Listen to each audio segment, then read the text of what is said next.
Pronto. Então vamos lá.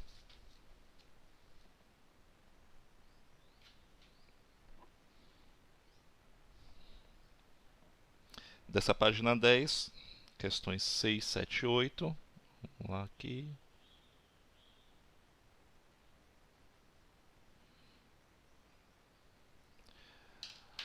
Bom, temos aqui o seguinte.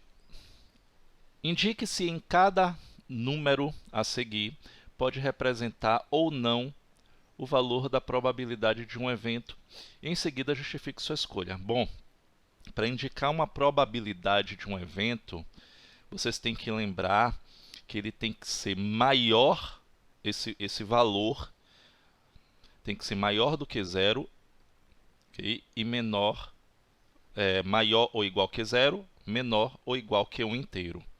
Ou, traduzindo para percentual, maior ou igual que 0% e menor ou igual que 100%. Então, o que é que eu vou ter que fazer em cada caso aí? Eu vou ter que dividir essas frações. E aí, se der o valor entre 0 e 1, significa que ele pode representar uma probabilidade, ok? Pode representar a probabilidade de um evento. Se der maior do que 1, não representa. Então, lembrando, para esse valor ser de uma probabilidade, ele tem que estar entre 0 e 1, ok? Tem que ser maior ou igual que 0, menor ou igual que 1 inteiro. Se eu não me engano, eu já fiz alguns, mas não tem problema não, que isso aqui é rapidinho. Então, eu vou dividir 5 por 17. Então, na letra A aqui, eu vou dividir 5 por 17. Vocês estão me ouvindo, né? Tá tudo tranquilo aí. Tá vendo a tela? Tá tudo certo, né? Pronto. Então, 5 dividido por 17, não dá, não é isso? 0, 0, vírgula. Se eu quisesse, eu não precisaria nem terminar essa questão. Já vi que deu 0, alguma coisa. 0, alguma coisa aí, que qualquer número que der aí depois desse 0, já vai dar um número entre 0 e 1 inteiro. Então, quer dizer que esse valor aí, 5/17, ele já é, ok? Já representa uma probabilidade de um evento. Okay? Mesmo assim, a gente vai continuar. Bora lá. Então, 50 dividido por 17 dá quanto? Dá 2, não é isso? Que dá 34. 34 para 50 dá 16. Ó, 0. E vou continuar. E aí, 160 dividido por 17 dá quanto? Dá 9. Porque 10 dá 170. Eu não preciso concluir, não. Então, nesse caso daqui, ó, a resposta é sim. Porque sim, qual é a justificativa? O resultado aqui, ó, é maior ou igual que 0, menor ou igual que 1. Essa é a justificativa. Letra B. 0,35. Não preciso nem fazer nada. Ó, deu 0,35. Então, a resposta é sim também.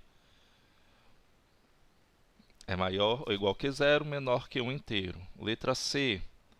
Ó, 1,25. Maior que 1. Então, maior que 1, a resposta é não. Isso aqui não pode ser uma representação de uma probabilidade de um evento. Ok? 0. Também sim. Então, letra D, sim. Porque é aquela regrinha, ó. Ele pode ser maior ou igual que 0, menor ou igual que 1 inteiro. Ok? 4 terços. Vou fazer a mesma coisa que eu fiz na letra A. Então, letra E, eu vou pegar 4 e vou dividir por 3. Vai dar uma dízima. Então, fica tranquilo aqui. Então, vai dar 1, ó, já deu 1, alguma coisa. 1, já significa que já vai ficar maior do que 1. Então, aqui, ó, deu 1 para 4, 1, 0. Aí vai dar 3, tá vendo aqui? Para 3 vezes 3, 9 para 10, 1 vai dar 1,333, vai dar uma dízima. Então, isso daqui é o quê? Maior que 1 inteiro. Então, a resposta para essa letra E é não. E a letra F é sim. Por quê? Qual a justificativa?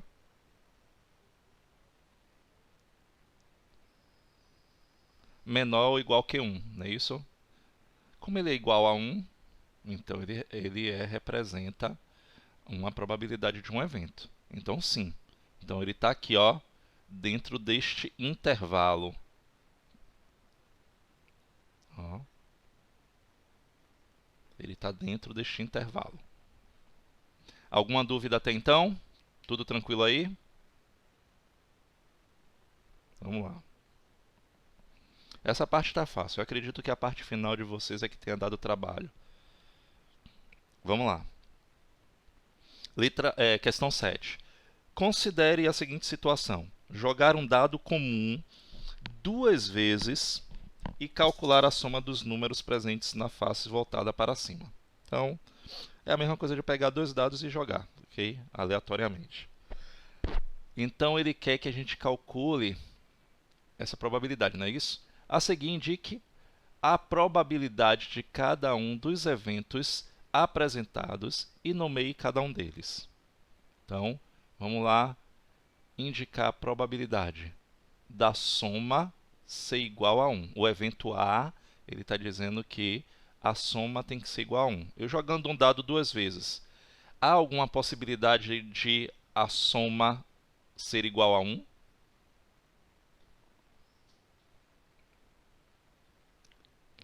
Tá vendo? Eu não tenho um dado com valor. O outro não pode ser 0, não é isso?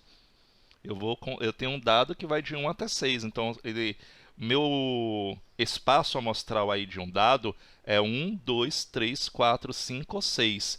Como eu vou jogar 2 vezes, ele vai de 1 até 12, não é isso?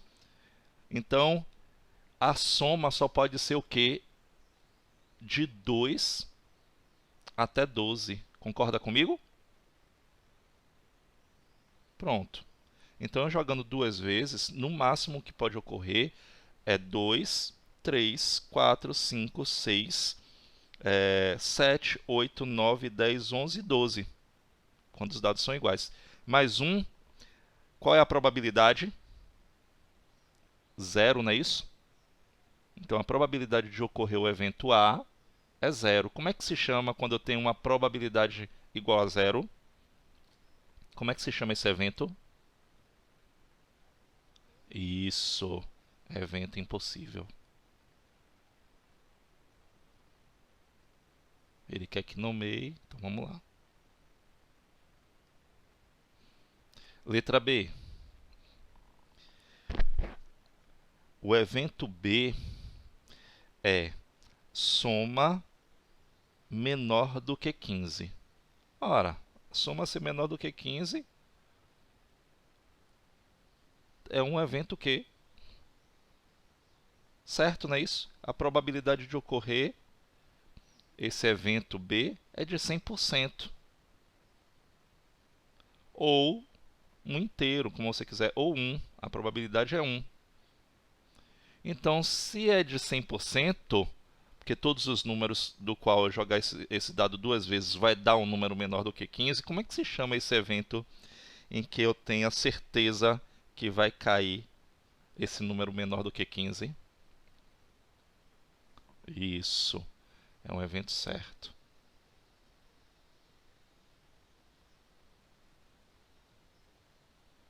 Letra C. A soma ser maior do que 1. Qual a probabilidade de ocorrer esse evento? 100% também. Ou 1, como você quiser. Tanto faz você colocar 100% ou 1 inteiro, ok? Aqui também é um evento certo.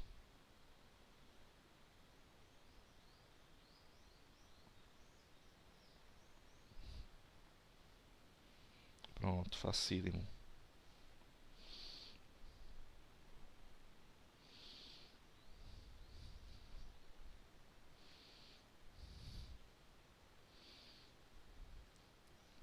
Vamos lá. No freezer de uma sorveteria há picolés de 3 sabores: abacaxi, chocolate e morango. Um cliente retira aleatoriamente um picolé desse freezer. Sabe-se que a probabilidade de ele ser de chocolate é igual a 3/5, ou seja, de 3 em cada 5. E a probabilidade de ele ser de abacaxi é igual a 1/4, de 1 em 4. Qual a probabilidade de ser de morango? E aí, como é que vocês resolveriam essa questão?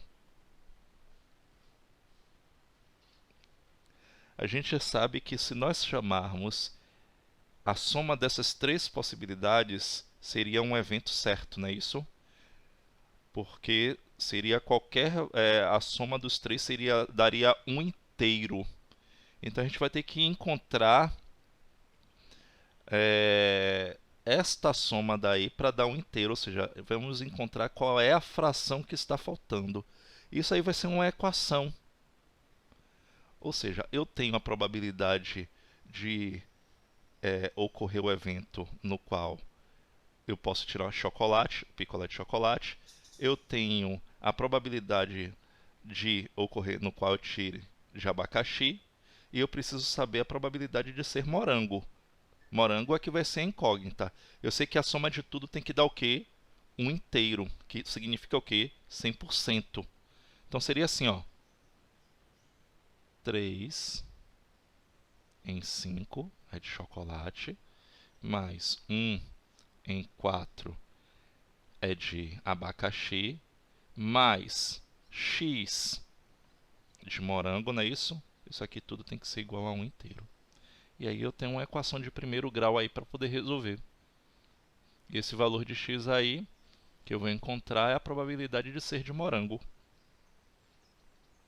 Vamos lá? Então eu vou calcular o MMC aqui, que é quanto?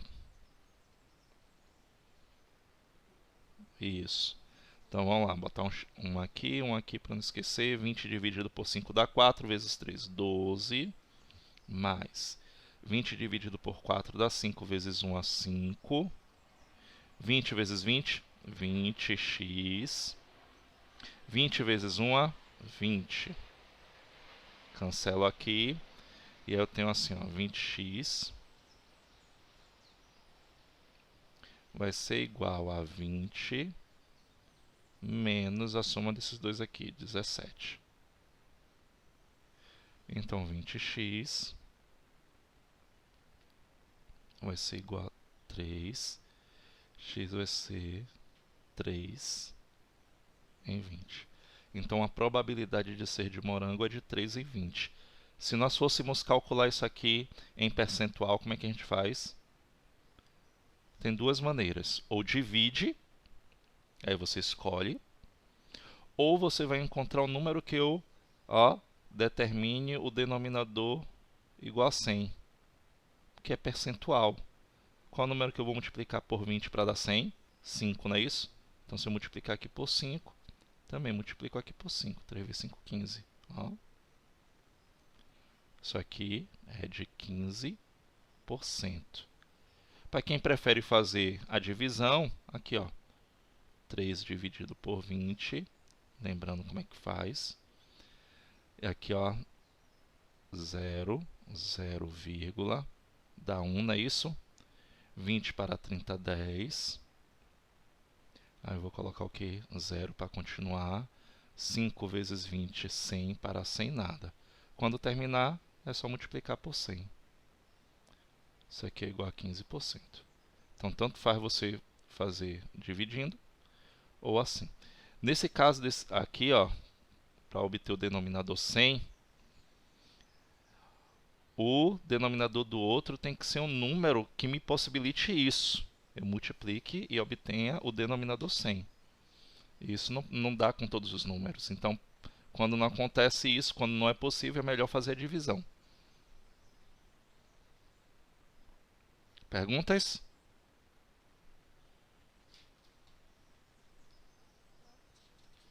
Pronto. Pode copiar.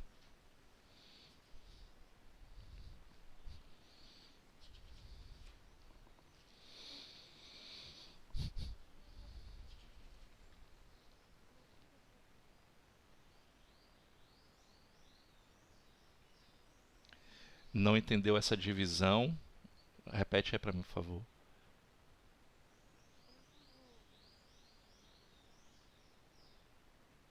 Essa divisão daqui, ó, eu peguei esse 3 dividido por 20 aqui, ó. Essa divisão é para obter a probabilidade em taxa percentual. Toda vez que eu quiser transformar uma fração em taxa percentual, é só dividir o numerador pelo denominador e o resultado multiplicar por 100. Ou seja, eu vou deslocar duas casas decimais. Entendeu? É isso que acontece.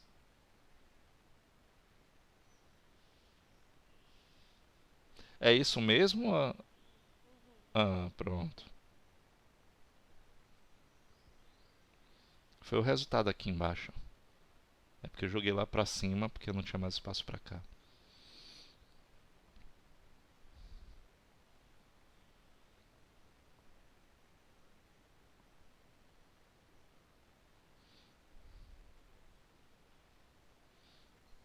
Vamos lá. Depois, página 15, não é isso? Aí faltam as questões 11 e 12. Vamos lá. Questão 11. A ilustração a seguir representa três cidades, A, B e C.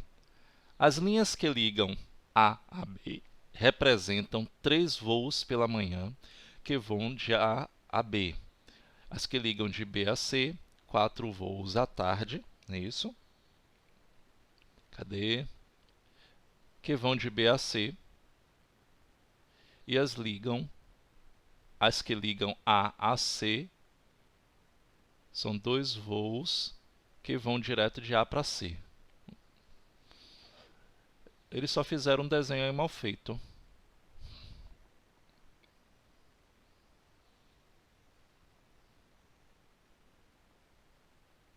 Eles colocaram...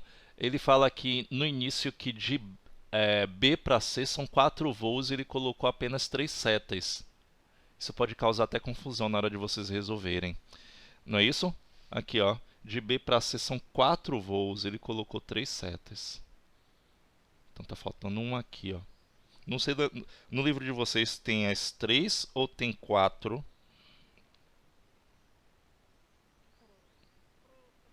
Então isso pode ter causado confusão para vocês. Vamos lá. Em determinado dia, Paulo precisa ir da cidade, ir da cidade A até a cidade C, passando ou não por B. De quantas maneiras diferentes ele pode organizar sua viagem, não é isso? Utilizando os voos na ilustração. E aí?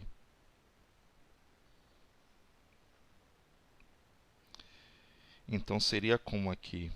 Eu tenho que entender aquela conjunção e ou para poder fazer isso daqui. Não é isso?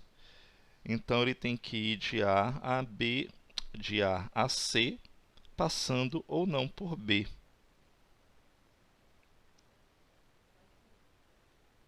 Uhum. Então seria que... Não, a possibilidade é a seguinte. Você tem duas de A para B, não é isso?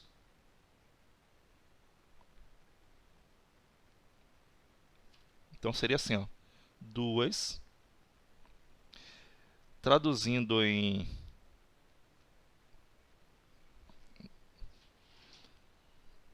Pera, deixa eu apagar aqui. Eu botei... não é ou, não é I. Vou colocar em formato de conjunção, depois aí vocês vão entender. E eu tenho 3 passando por B e indo para C. De B para C eu tenho 4. Aí seria 4 ou 3. A conjunção I me indica o que, gente? Que propriedade? Isso. E ou adição, não é isso? Então a gente traduzindo aqui ficaria assim, ó, 2 vezes 4 mais 3. Por que eu tive que escolher? Porque ele fala aqui no final, ó, eu tenho que ir de A a C. Então de A para C, ok? E eu posso passar por B ou não, mas eu tenho que ir para C. Então por isso que ele tem que ficar nesse esquema. Então seria o quê? 2 vezes 7. Então eu tenho 14 maneiras.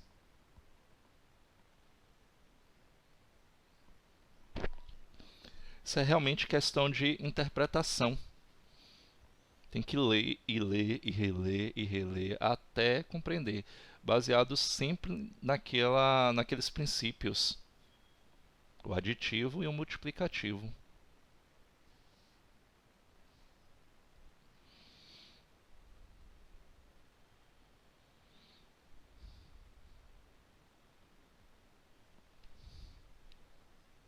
Vamos lá. Questão 12. Marina entrou em uma loja para comprar uma máquina de lavar. A tabela a seguir mostra dois modelos com as respectivas opções de capacidades, de cores e de sistemas de abertura que o vendedor lhe apresentou como alternativa. Para cada modelo, há todas as combinações possíveis de capacidade, de cor e de sistema de abertura. Vamos lá. Levando em conta as características apresentadas na tabela, quais são as possibilidades. Quantas são as possibilidades para Marina escolher sua máquina de lavar? E aí, como é que a gente vai fazer? Ó, automática, cores e abertura, eu tenho o seguinte: eu tenho 3 de automática, 3 de cores, 3 cores diferentes, 3 modelos de automática, 3 modelos de cores diferentes e 2 com modelos de abertura diferente. Ou ela pode escolher, vocês estão vendo que eu já estou falando quem são as conjunções, como é que eu vou montar. Então assim, ó, os modelos, a automática eu tenho 8 quilos, 10 quilos ou 12 quilos. Então eu tenho 3 possibilidades aí. A branca, preta ou prata ou cinza, eu tenho mais 3. Então eu tenho aqui, ó, 3 em capacidade e 3 em cores e 2 em abertura. Então você tem aqui, ó, ele ficaria assim, ó, 3 e 3 e 2. Ou dentro dessas eu tenho na semiautomática, eu tenho 2 modelos de 5 de 8 quilos e eu tenho branca ou cinza, se eu for observar a cor, também eu tenho 2 modelos e em relação à abertura, superior frontal. Então ficaria assim. Então, ó, 3 vezes 3 vezes 2 mais 2 vezes 2 vezes 2. Então 3 vezes 3, 9. 9 vezes 2, 18. Mais 2 vezes 2, 4. 4 vezes 2, 8. Mais 8. 18 mais 8 dá o quê? 26. Olha aí. Então Marina ela tem 26 possibilidades de escolha.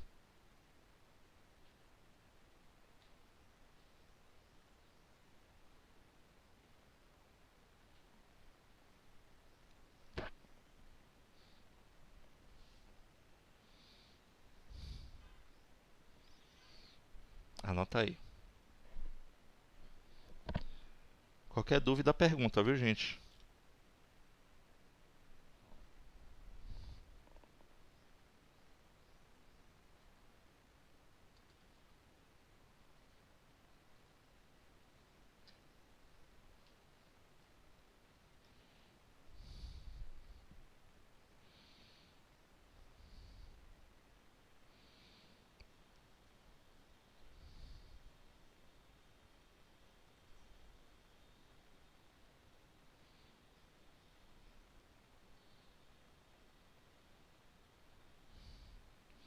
Questão 13 não era para fazer. Depois a gente vai para página 18 e a gente finaliza as correções pendentes. Questão... Faltou quais aí, turma? Deixa eu ver aqui, 14, 15, 16. Pronto, 15 e 16. Bora lá.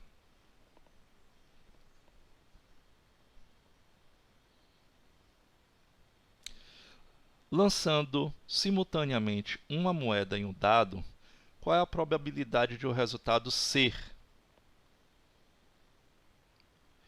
cara na moeda e um número maior do que 2 no dado?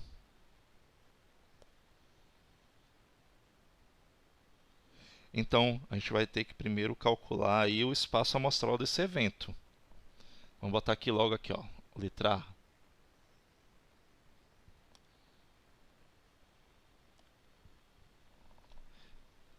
Número de resultados possíveis, ok?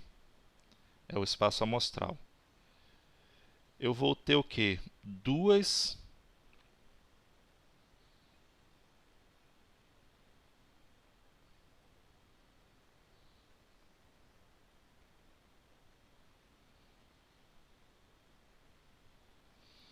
da moeda e um número maior do que 12. Ah, entendi. O meu espaço amostral vai ter que ser o seguinte. Eu tenho, na moeda, eu tenho cara e coroa. Observe bem esse detalhe. E no dado, eu vou ter o quê? De 1 até 6. Então, meu evento total, meu espaço amostral, eu vou ter isso aqui, ó. 2 vezes 6. Vão ser 12 possibilidades. Agora eu vou calcular para o evento. O evento que ele quer é na primeira ser cara, não é isso? Então, eu só tenho uma possibilidade. Então, meu evento, esse evento A que eu vou chamar de A, eu só tenho cara, eu só tenho uma única possibilidade. E o número ser maior do que 2. Pode ser quem? 3, 4, 5 e 6. 4 possibilidades. Então, 1 vezes 4. Então, aqui eu vou ter 4. Como é que eu calculo a minha probabilidade aqui nesse caso? A probabilidade desse evento A ocorrer. A probabilidade do evento A é, lembrando, um número de resultados favoráveis. Qual é o número de resultados favoráveis? 4. É esse aqui, ó. Vou até colocar sempre aqui assim, ó, favoráveis. E esse aqui são os possíveis. Isso daqui de cima é possível de acontecer. Oi. Repito. Então, olha só. Eu tenho que entender que a minha probabilidade, eu vou colocar logo aqui, ó. A minha probabilidade é uma razão entre dois números.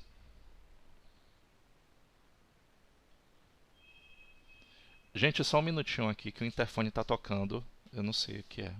Rapidinho.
Ô, gente, me desculpe.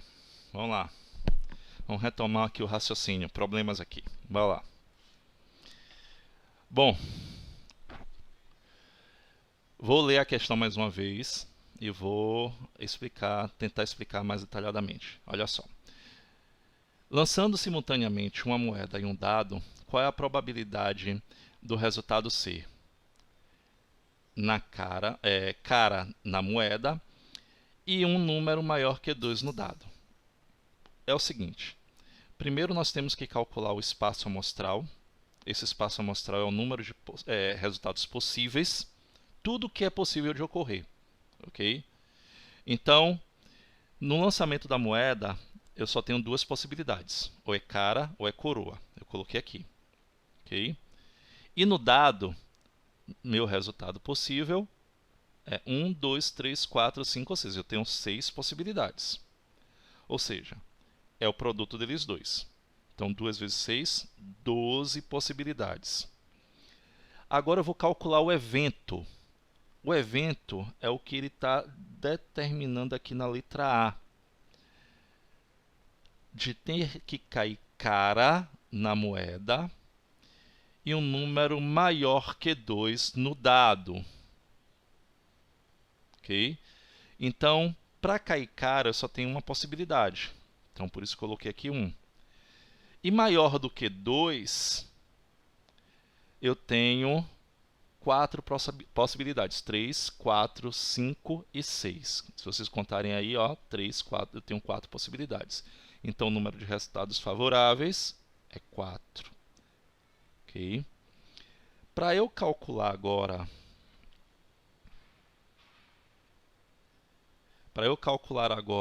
essa situação, eu vou ter o seguinte: probabilidade de ocorrer esse evento A, a possibilidade de ocorrer esse evento A é o seguinte, é de 4 em 12, ou seja, eu vou colocar aqui para vocês bem detalhado. Então, a possibilidade de ocorrer o evento A vai ser o quê?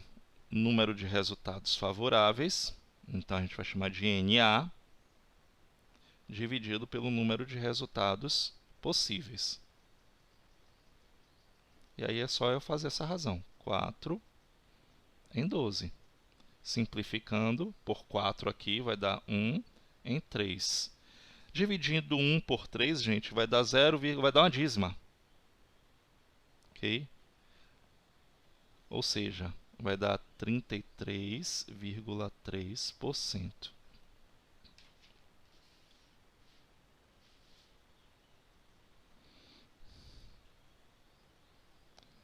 Ok?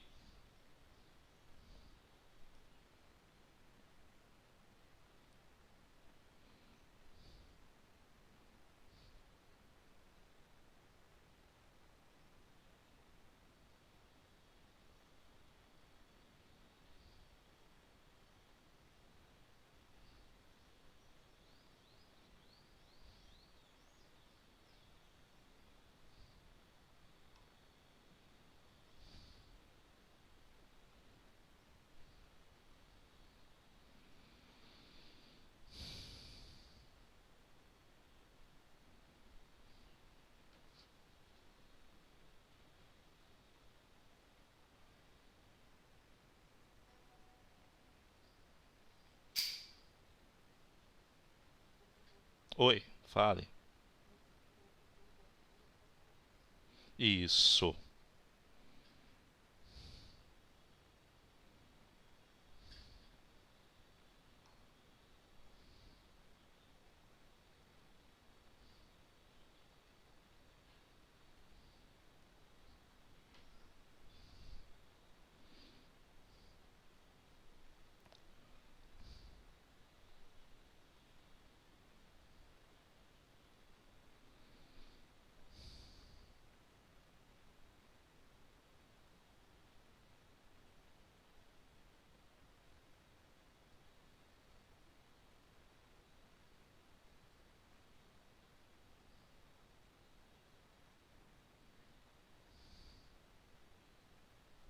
Vamos lá, letra B. coroa na moeda e um número primo no dado. A gente já tem aqui, ó, um número de resultados possíveis. É 12. Isso aqui não muda. Ok? A gente só vai agora calcular esse evento. Então, bora lá.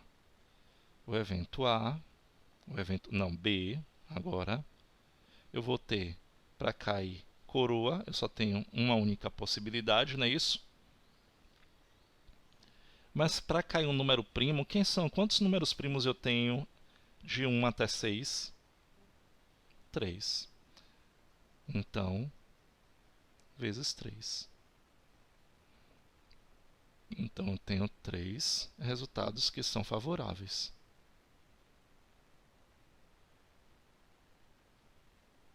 Então, nesse caso, qual é a probabilidade de ocorrer esse evento? A probabilidade de ocorrer o evento B é de 3 em 12. Simplificando, 1 em 4. Isso daqui, ó, 1/4 quer dizer 25%. Então, 25% de chance.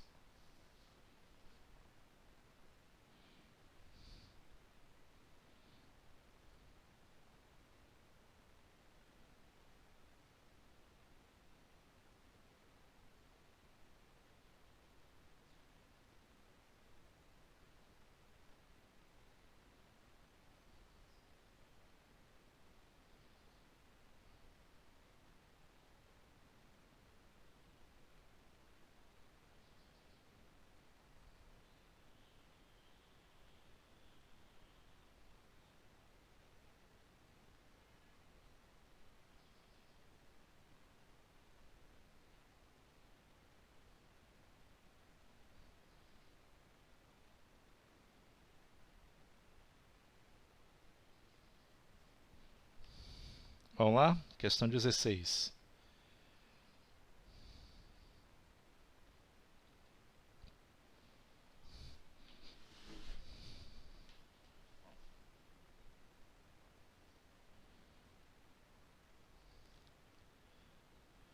Ligando duas cidades M e N a duas companhias aéreas, X e Y. A companhia X oferece diariamente 2 voos de M a N no início da manhã e 3 voos de N a M no final da tarde. A companhia Y oferece diariamente 4 voos de M a N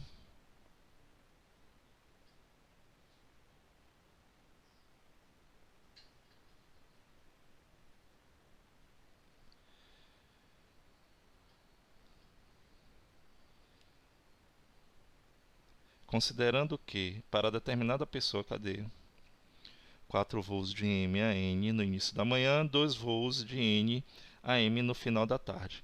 Considerando que, para determinada pessoa, a chance de escolha da companhia e de voos de ida e de volta sejam igualmente prováveis, qual é a probabilidade de essa pessoa que mora na cidade M fazer uma viagem aérea? Aí tem o primeiro evento. O evento vai ser o seguinte: de M a N, utilizando a companhia X. Então vamos lá. O que é que a gente vai ter que fazer aqui? Primeiro eu tenho que sair de M para N usando a companhia X. Primeiramente eu vou ter que calcular o meu espaço amostral. Todos os resultados favoráveis saindo de M a N, ok? Usando a companhia X. Então, se vocês perceberem aqui, ó, usando a companhia X, eu tenho 2 voos diários, ok? E usando a companhia Y, mas você está dizendo, mas ele está perguntando na companhia X, mas eu tenho que ver como é que chama? Toda a minha probabilidade. Eu tenho que ter vamos dizer assim, todas as possibilidades, tanto da companhia X como da companhia Y. Então, eu tenho 2 da companhia X, e 4 voos da companhia Y. Ó, repare que os dois estão saindo de M para N. Aí eu não posso mudar. Então, ó, 2 saindo de M para N pela companhia X e 4 saindo da companhia Y, também de M para N. Então, nesse caso daqui, qual é o número do meu espaço amostral? Então, vou botar aqui, ó, letra A. Meu espaço amostral, eu tenho quantas possibilidades? 2 de X mais 4 de Y. Então, eu tenho no total o quê? 6, não é isso? Mas agora eu quero, no caso, os resultados favoráveis. Meus resultados favoráveis, que a gente vai chamar do evento A. Do evento A, quais são os resultados favoráveis? Apenas 2, não é isso? Porque ele quer o quê? Da companhia X. Ó, então são 2. Agora eu posso calcular a probabilidade. Então a probabilidade, ó, de ocorrer esse evento A vai ser o quê? De 2 em 6, simplificando 1 em 3. Que a gente já fez esse cálculo aqui agora, não é isso? Vai dar uma dízima. Isso daqui é a mesma coisa que 33,3%. Tá aí. Oi, fale.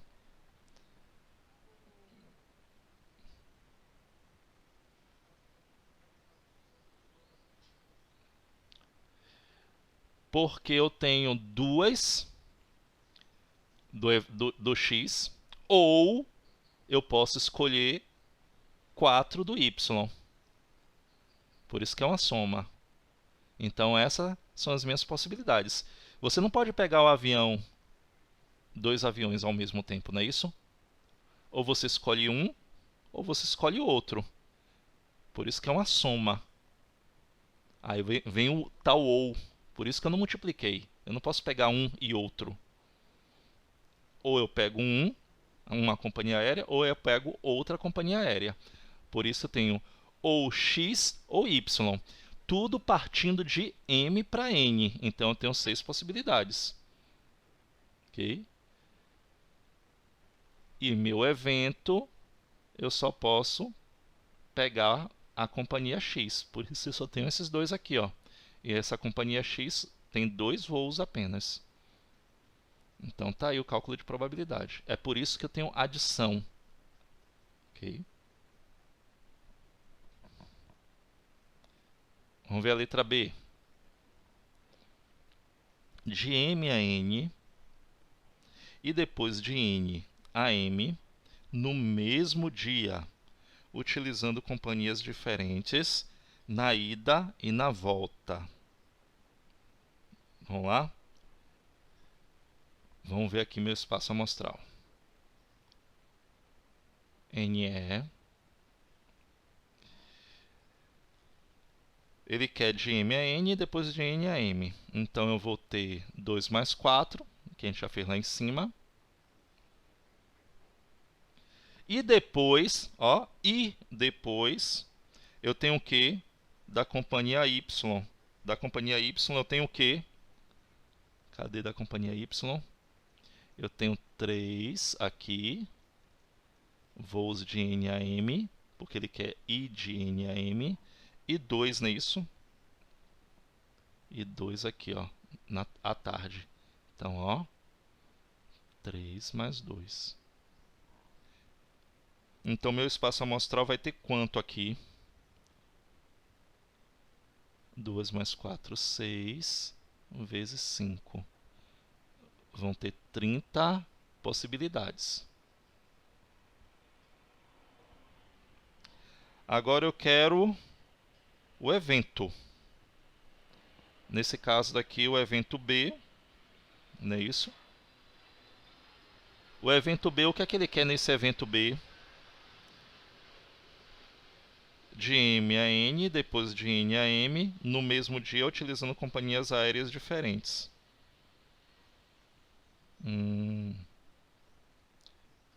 De M para N, De manhã, eu tenho o quê?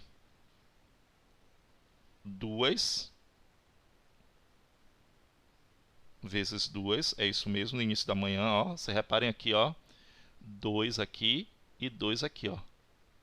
No mesmo dia. Então, eu vou ter o quê? 2 vezes 2. Aí mudou para multiplicação. Por quê? Alguém pode me explicar? Até porque já aparece aqui, ó. E depois. Tá vendo? Eu tenho que pegar e depois. Vai lá. De M para N eu tenho essas possibilidades. Depois, e à tarde, eu tenho o quê? À tarde eu tenho 3. Não é isso? Na X e 4 na Y. Então eu tenho 3 vezes 4. Então vai ficar o quê? 2 vezes 2, 4. Mais 3 vezes 4, 12. Eu vou ter igual a 16.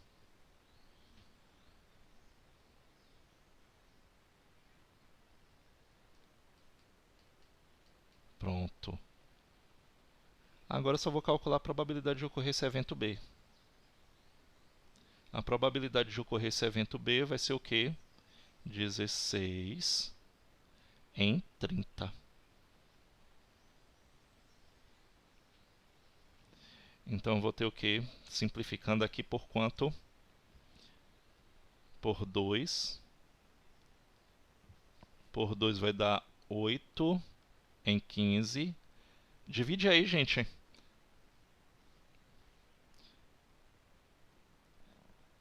Como é dividido por 15, talvez dê uma dízima. Deixa eu dividir aqui.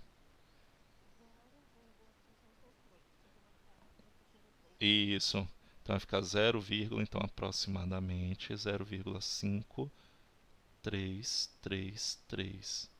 Isso daqui é o mesmo que 53,3%. Lembre-se que eu sempre corro duas casas decimais.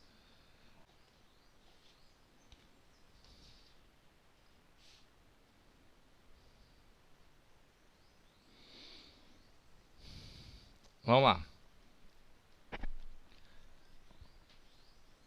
Capítulo 2,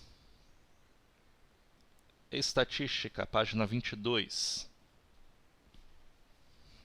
Então, o que é que a gente vai ver aqui nessa parte de estatística? Nós vamos ver gráficos. A parte inicial é maravilhosa. É interpretação de gráficos, não tem muito cálculo, você só vai aprender a reconhecer gráficos, fazer a leitura dele, identificar elementos do gráfico. É tudo bem simples, ok? Então, distribuição de frequências em um conjunto de valores. Então, a gente vai organizar as frequências e transformar em gráficos também, construir gráficos. Distribuição de frequências por classe, medida de tendência central e dispersão, média, moda, mediana, amplitude. Nós vamos ver tudo isso aí. Pesquisa censitária e pesquisa amostral, escolha da amostra em pesquisas amostrais. Então vamos lá. A estatística é uma ciência exata que compreende coleta, análise e interpretação de dados, visando analisar e tomar decisões a respeito de um fenômeno em estudo. Para isso, ela se utiliza de ferramentas como tabelas e gráficos. Então, nesse capítulo, vamos retomar alguns tópicos desse tema, enfatizando inicialmente os elementos que compõem os vários tipos de gráfico e como eles podem ser mais bem utilizados. Em seguida, vamos explorar a análise dos dados em uma pesquisa estatística, destacando a frequência, as medidas de tendência e de dispersão desses dados. E, finalmente, vamos retomar o conceito de pesquisa amostral, com destaque para os critérios de escolha de amostra. Então, fiquem tranquilos. Tem o Você Sabia, aí depois vocês fazem aí. Vamos ver gráficos. Então, inicialmente, ele vai mostrar para vocês os tipos de gráfico que nós temos e os elementos, que vocês vão ver daqui a pouco. Gráficos. Uma das formas mais práticas de representação de dados de uma pesquisa é a utilização de gráficos. Gráficos são recursos visuais em que os dados da pesquisa são representados por meio de figuras geométricas ou de imagens, podendo assim ser interpretados de forma rápida e objetiva. Então vamos analisar os tipos de gráficos, seus elementos e as situações que a utilização de cada um deles é mais adequada. Primeiro, o gráfico de coluna. O gráfico a seguir é chamado gráfico de colunas ou barras verticais. Então observe os elementos em destaque. Então ele destacou aí, a gente vai ver daqui a pouco. Okay? Aliás, vamos passar logo para cá que eu já organizei aqui para a gente ver. Primeiro, todo gráfico tem que ter um título, gente. Então,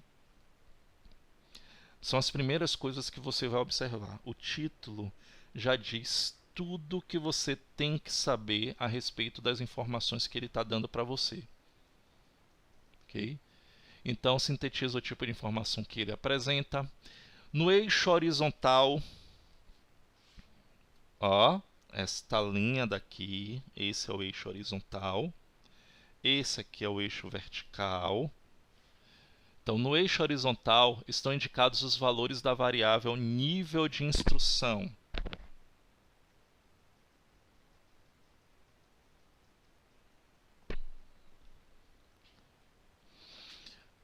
O eixo vertical corresponde à variável porcentagem. Olha aqui, ó. Associada aos valores de níveis de instrução. As alturas das colunas representam os valores que relacionam cada nível de instrução.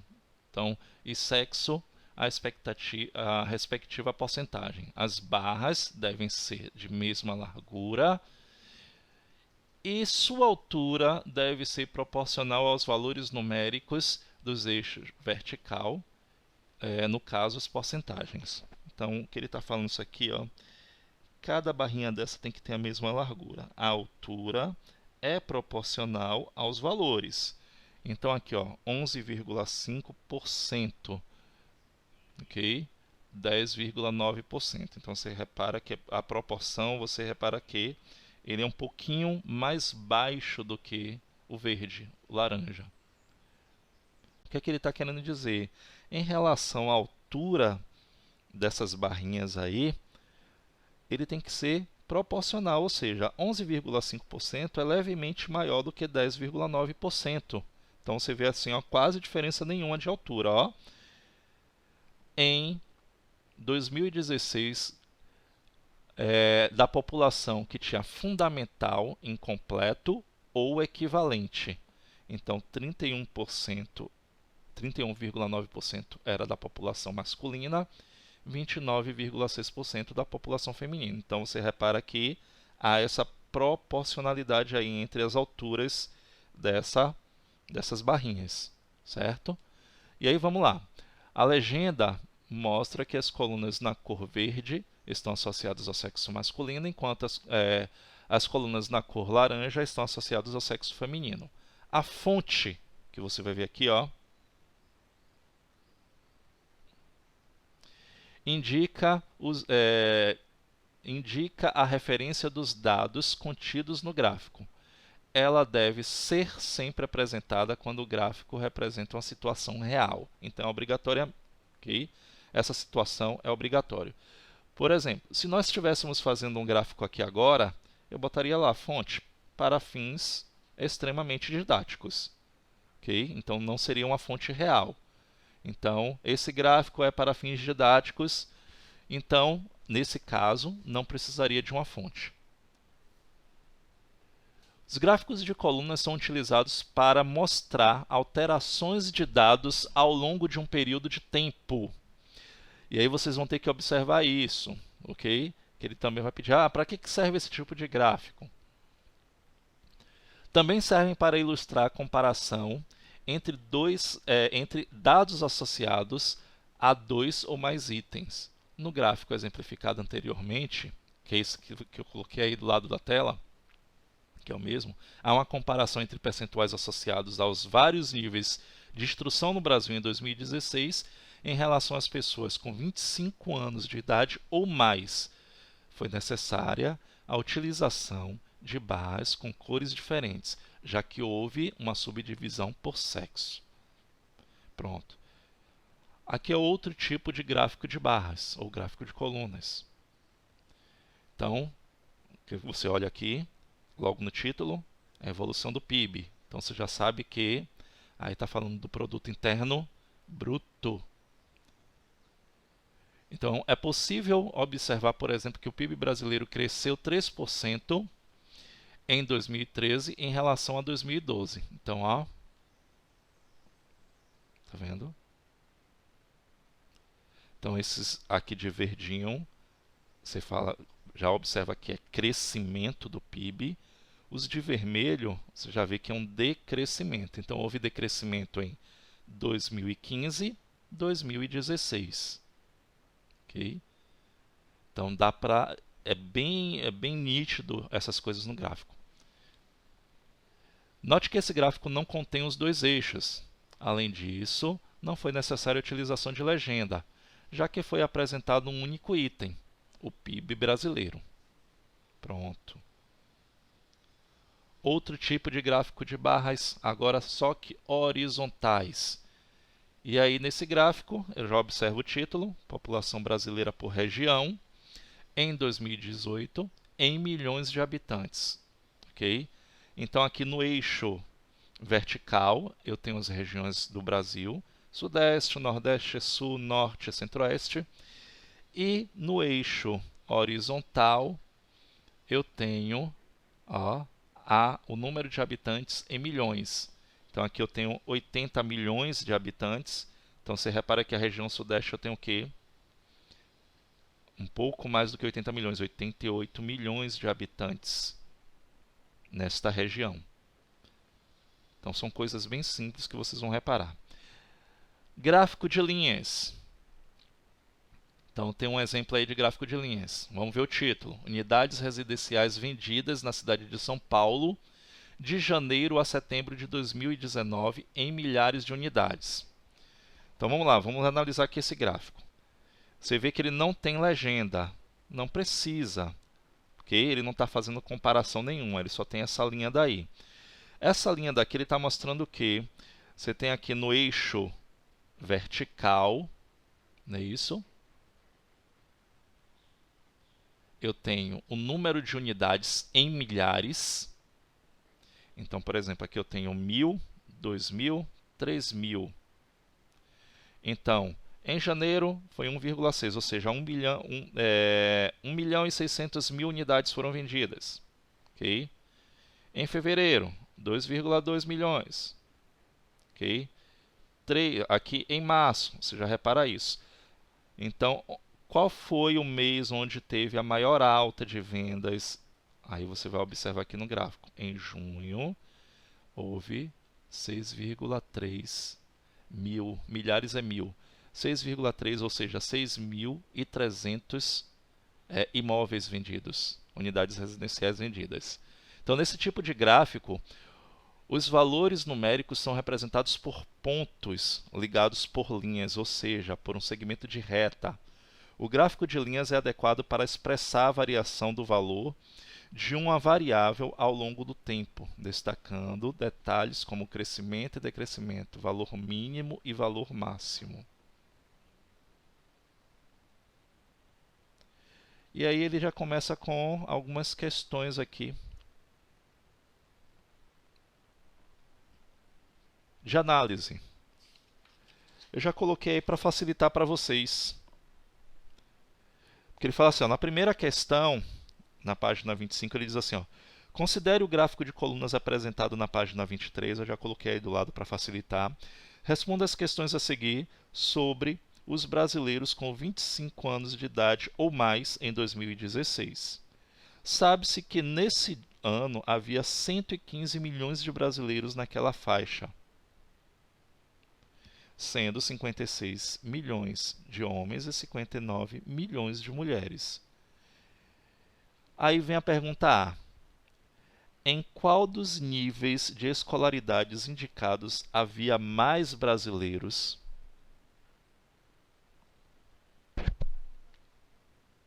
Isso mesmo. Então repare que é só análise, gente. Tá bem fácil. Então, fundamental incompleto ou equivalente. Então, coloca aí.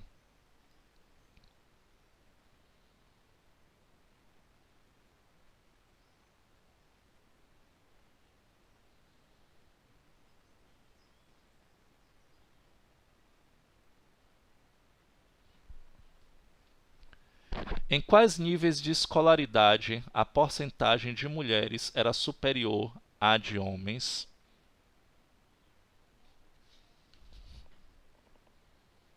Isso, muito bem. Então, médio superior.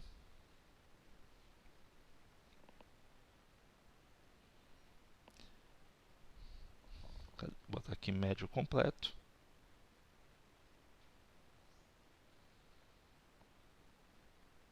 Ou superior, ou equivalente, desculpe. Ou equivalente e superior completo.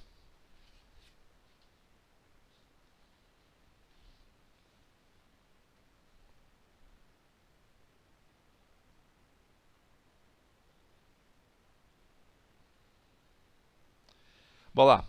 Quantos brasileiros tinham curso superior completo? Arredonde o resultado para a centena de milhar mais próxima. E aí, como é que a gente vai fazer aqui?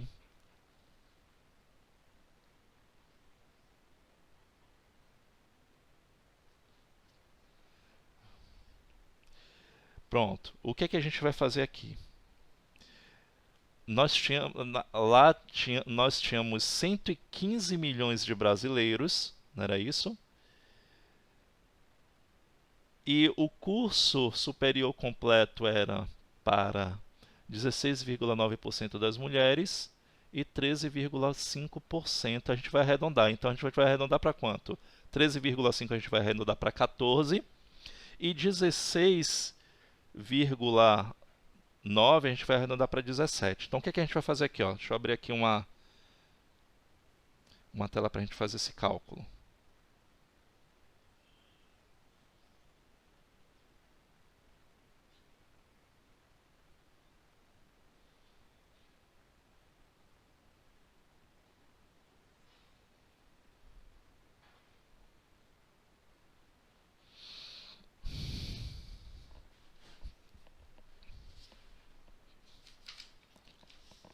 Deixa eu anotar aqui em cima, deixa eu pegar aqui no livro para poder anotar. Homens,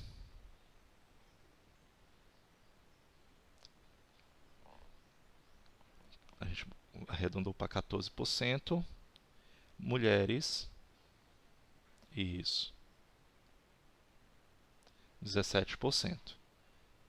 No total de quantos brasileiros nós tínhamos? Que ele fala 115 milhões, não é isso? Isso, 115 milhões. Vou botar aqui, ó, 115 milhões de brasileiros.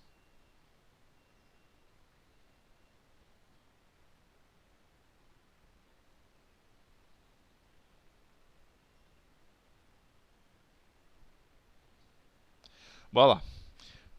Então nós vamos fazer o seguinte. Como ele pergunta quantos brasileiros tinham,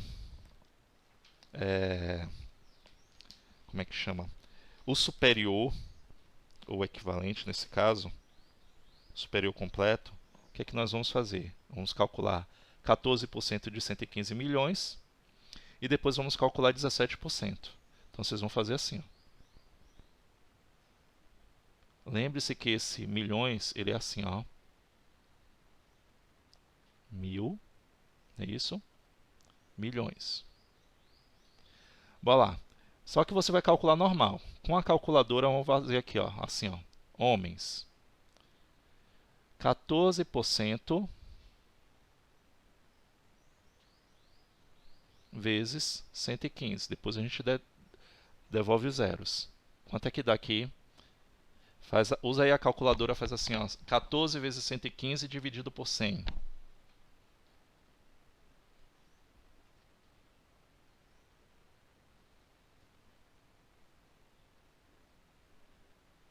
Deu? Pronto. 1,1 milhões.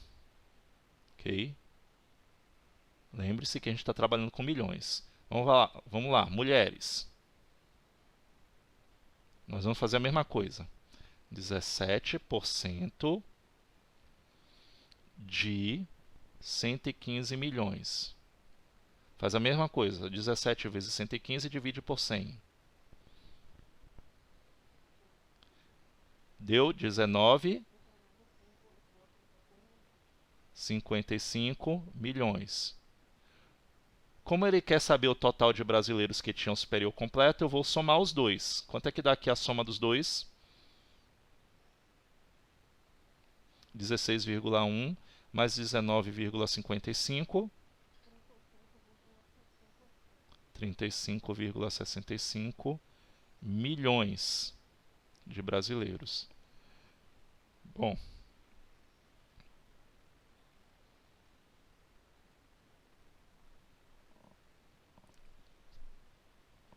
nesse caso daqui, o que é que nós vamos fazer? A soma desses dois deu 35,65 milhões de brasileiros. Aí está na forma abreviada, ou 35 milhões 650 mil brasileiros. Ele quer o quê? Que a gente arredonde o resultado para a centena de milhar mais próximo. Ó.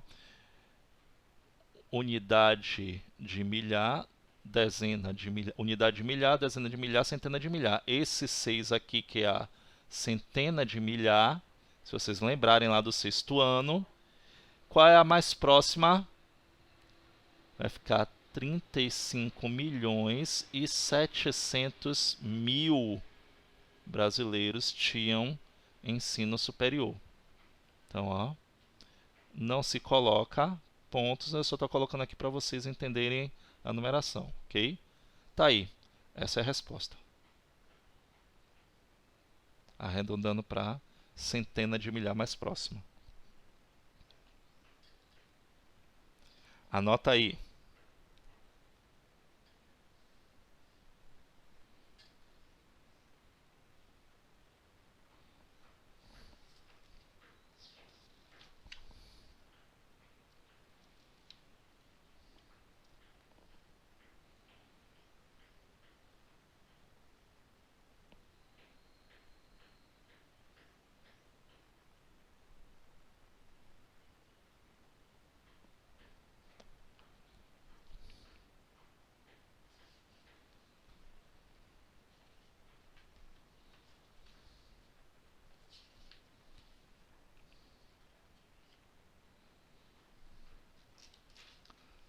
Vamos fazer a questão 2.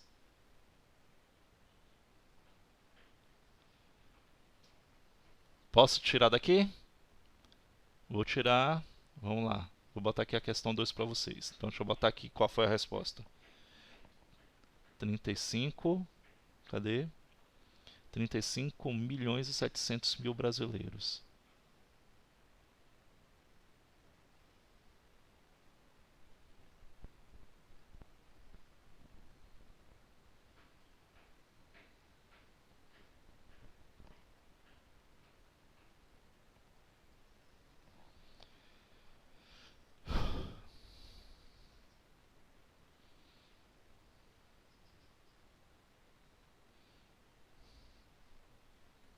Vamos ver a questão 2 aqui. As outras duas questões sobre os gráficos de barras ficam aí com vocês. A gente agora vai para... Depois a gente fica para o gráfico de setores e combinado. Vamos lá. Questão 2. Considerando o gráfico de colunas apresentado na página 24, responda as questões, que é esse gráfico que eu coloquei aí, ó, do PIB. Aí vem a primeira pergunta. Em qual dos anos considerados o PIB teve o maior aumento percentual em relação ao ano anterior? Um maior aumento percentual em relação ao ano anterior.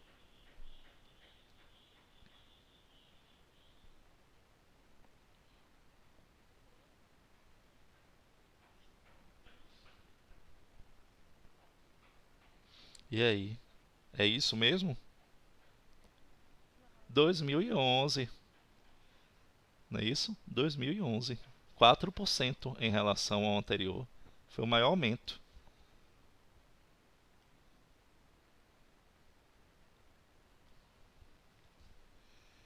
Em que anos a variação do PIB em relação ao ano anterior foi negativo?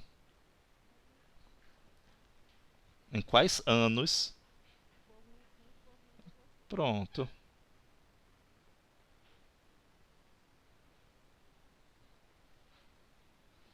Saiu 216.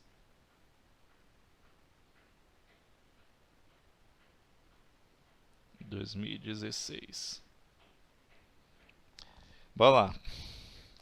Se o PIB do Brasil em 2014 foi de 2,456 trilhões, ou seja, 2 trilhões 456 bilhões de dólares, qual foi o PIB em 2015 em trilhões de dólares?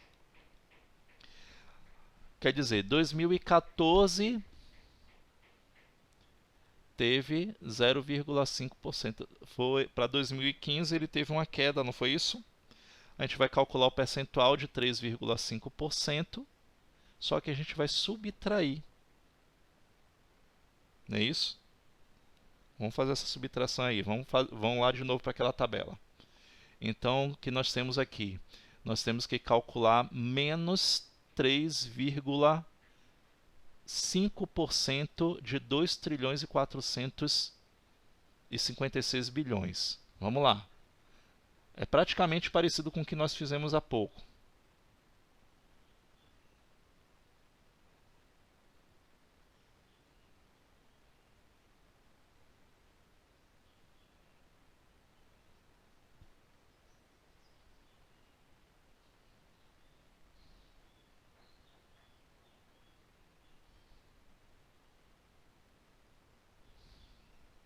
Pronto, então vamos lá. Então nós vamos calcular o quê? Menos 3,5, não é isso? Então vamos lá. 3,5% de...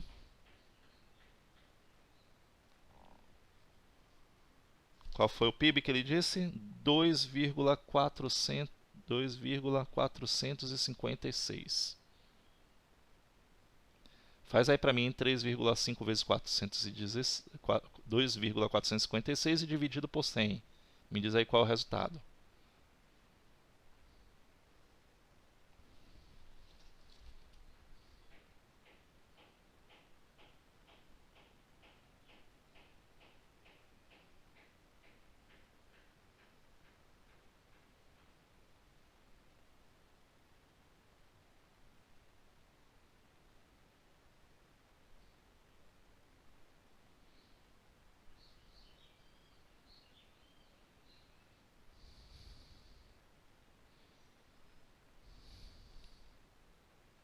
Deu quanto, gente?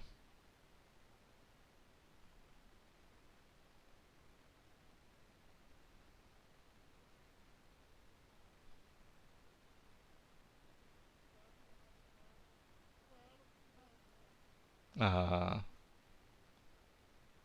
pronto. O que é que significa isso aqui? Se isso aqui é trilhões, 0 trilhões, eu não tenho, não é isso? Então eu vou ter o quê? 85 bilhões. Então eu vou fazer o quê? 2,456, porque vai ser uma queda, não é isso? Então eu vou subtrair menos 0,8596. Faz essa subtração e me diz qual é o resultado.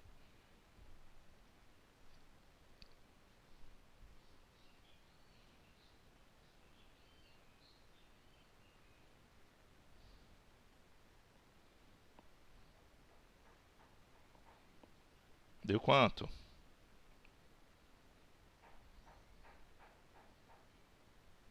Dois vírgula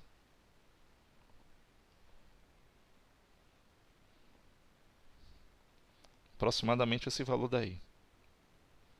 Não é isso? Isso. Trilhões.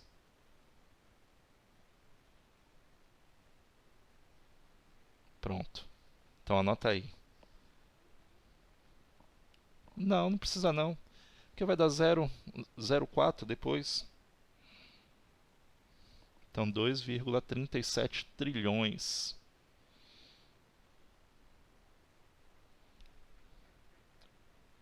Deixa eu voltar para cá e anotar. 2, eu vou voltar.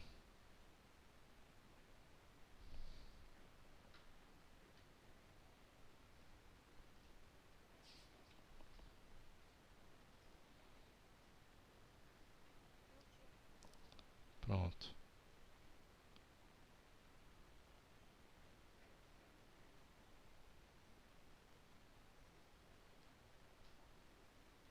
Trilhões.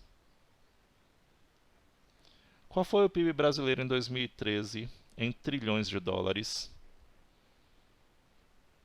Você vai fazer a mesma coisa, com agora um aumento, não é isso?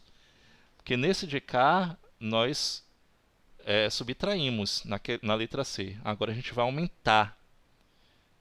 Então quer dizer que nós vamos aumentar quanto? 3%. Então calcula aí 3% de... Cadê? Qual foi o PIB?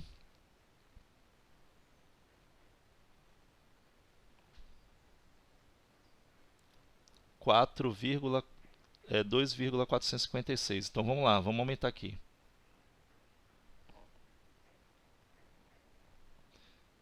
Então, ó, 3%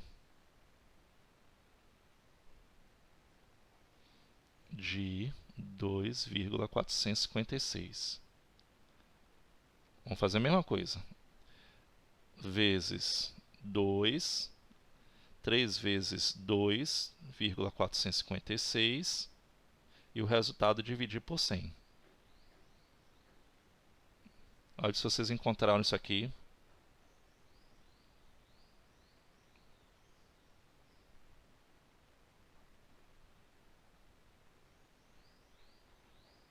É isso?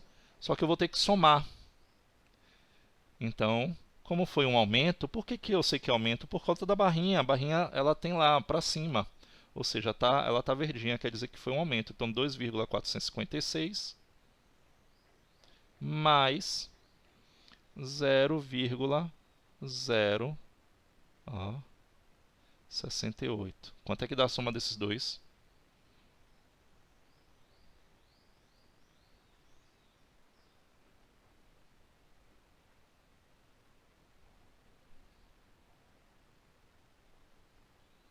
Não precisa colocar todos os números não. Trilhões.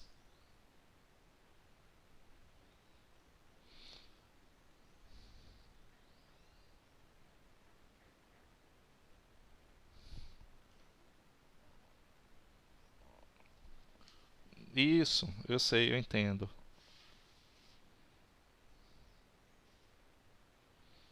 E finalizamos, vamos finalizar a parte da aula de hoje, os últimos gráficos, e aí vocês vão ter a tarefa de casa.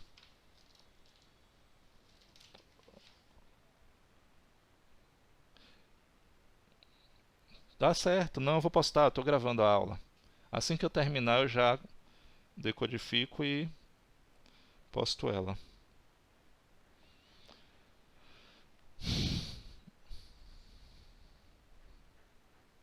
Vamos lá, vamos finalizar aqui.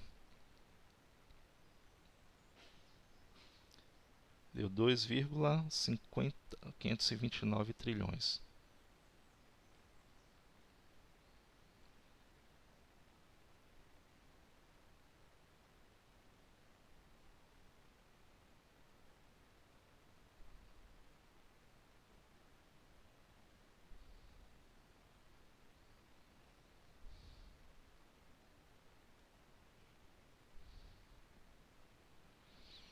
Não é só sua não, viu? A internet tá ruim para todo mundo.